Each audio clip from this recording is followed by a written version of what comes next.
More than 5 million more unemployment claims last week. And the Paycheck Protection Program is on track to run out of funding from Congress today. Joining me now to dig in, Ben White, Chief Economic Correspondent for Politico, and Chris Lu, Deputy Labor Secretary during the Obama administration. Ben, let's start on Congress. They have all the best of intentions as far as the CARES Act, what they want to do to create enough economic stimulus to save big business, small business, and individuals. But if there is not more oversight before we start doling out more money and more money, isn't there a risk that the money isn't ending up in the right places? You and I were both here for 2008, right?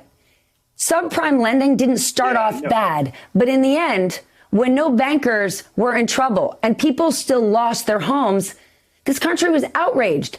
And no bankers went to jail because they didn't break any laws. If we don't tighten the screws on Paycheck Protection Program, on oversight for the corporate giving, isn't this a recipe for disaster?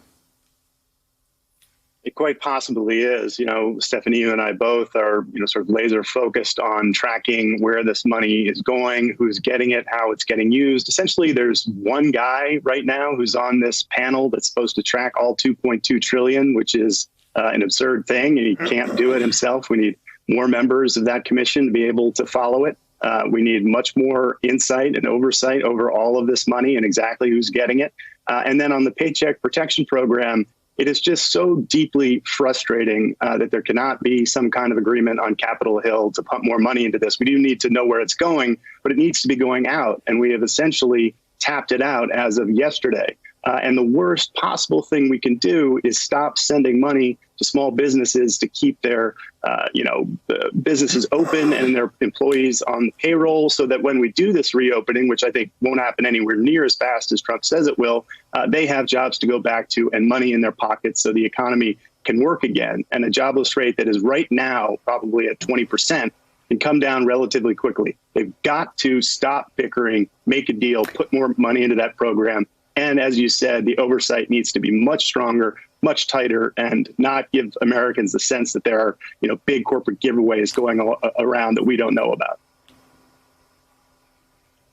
But Chris, is it just about more money, or is it making sure the money ends up in the right hands? I mean, you've got to applaud the SBA and all of these banks. They got more money out in 14 days than they have in 14 years. But when we look back on this and we see who got the money, just think about this for a moment. This is meant for restaurants. Restaurants are absolutely shut down right now. And you're going to get 2.5 times payroll for a couple of months. Those restaurants are likely to be closed for much longer than that. They've already laid off their employees. So what this ends up being is the sweetest hookup for white collar businesses that haven't had to lay off their employees. Do we need to take a closer look at how this thing is structured to make sure it ends up in the right hands? Because if it's free money, there's going to be an unlimited amount of demand. Well, unquestionably, we need to add more money to this program because, as you have said, we have run out of it at this point. But you're 100% right, is that my concern right now is that far too much of this money has gone to more established small businesses that have lending relationships with the banks. They've gotten in line in the queue. A lot of the mom and pop operations that operate on a much slimmer profit margin have been left behind because they either don't have the lending relationships, they don't have the financial documentation they need to get these loans. And the broader issue is this, is that even when this economy gets back up and running, it's not like flicking on a light switch. Restaurants are suddenly not going to become full again. Dry cleaners are suddenly not going to be doing, 100% business again. And we need to have a greater capacity for understanding what it means if a restaurant is operating at 50% capacity. Do we provide more stimulus to them or to the workers they can't bring back? And let's not forget in all of this, all of the other industries and all the other places that are being affected. States right now are being horribly cash-strapped because of the money they're putting into the response efforts. And unless we get some more money to states, we're at risk of teachers, firefighters, police officers being furloughed as well. Hey there, I'm Chris Hayes from MSNBC. Thanks for watching MSNBC on YouTube. If you want to keep up to date with the videos we're putting out, you can click subscribe just below me or click over on this list to see lots of other great videos.